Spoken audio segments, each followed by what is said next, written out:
Si tu as déjà tout essayé pour perdre du poids, mais que tu recommences toujours à zéro, cette vidéo-là peut fort probablement changer ta façon de voir les choses. Je vais te partager une façon complètement différente de voir la perte de poids qu'on enseigne à toutes nos clientes et qui a transformé la vie de centaines de femmes. Il n'y a pas si longtemps, Vanessa, une de nos clientes qui a éliminé une centaine de livres, m'a confié que cette façon-là de voir les choses a tout changé pour elle. Ça a été son déclic, la chose qui a fait toute la différence pour elle. J'appelle ça l'analogie de la lumière. La majorité des gens qui veulent perdre du poids fonctionnent un peu comme un interrupteur on-off. Soit sont à 100%, alimentation parfaite, entraînement intense, dorment bien, bonne gestion du stress, ou sinon sont à zéro, complètement fermées, elles arrêtent tout dès qu'un petit obstacle se présente. Un écart, une journée plus difficile devient un échec, puis elles laissent tout tomber du jour au lendemain. Tu l'as peut-être déjà vécu. Ce cycle-là, c'est vraiment épuisant, mais surtout, ça mène nulle part. Tu fais des efforts, tu tiens quelques jours, quelques semaines, puis tu lâches. Tu recommences à zéro, encore et encore. Mais il existe une autre façon de faire les choses. Imagine plutôt un gradateur de lumière, comme celui qu'on utilise pour ajuster l'éclairage dans une pièce. Ce que je veux dire, c'est que tu n'es pas obligé d'être à pleine intensité tout le temps. Dans la vraie vie, ton énergie, ta motivation, ta charge mentale, ça change d'une journée à l'autre. Parfois, tu as la tête libre, tu dors bien, tu as le temps de cuisiner, de t'entraîner à fond. Mais c'est dans ces moments-là que tu dois augmenter l'intensité de ton gradateur et en faire plus. Puis il y a d'autres fois où tu vis du stress, tu dors mal, tu cours après ton temps. Bien, dans ce temps-là, c'est dans ces moments-là qu'il faut baisser l'intensité et en faire un petit peu moins. C'est normal. Mais ce qui compte, c'est de ne jamais complètement éteindre ta lumière. Rappelle-toi toujours qu'en faire un peu, c'est mieux que de ne rien faire du tout. Peut-être que ton alimentation n'est pas parfaite, mais tu prends une meilleure décision que d'habitude.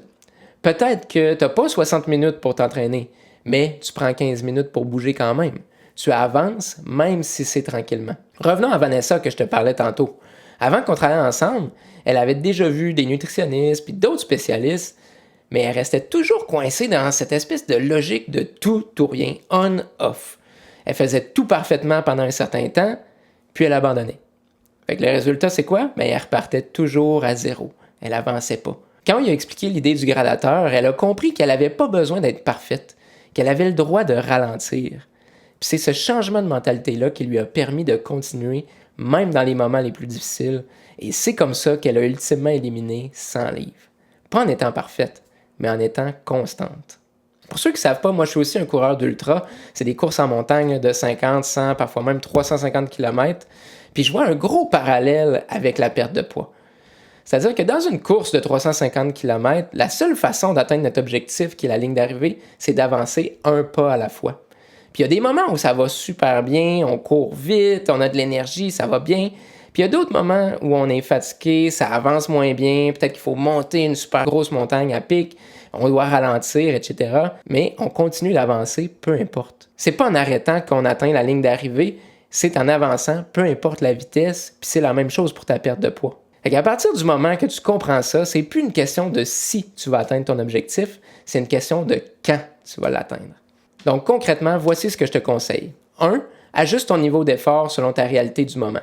Si tu peux en faire plus, vas-y. Si tu dois ralentir, fais-le sans culpabilité. 2. Arrête jamais complètement.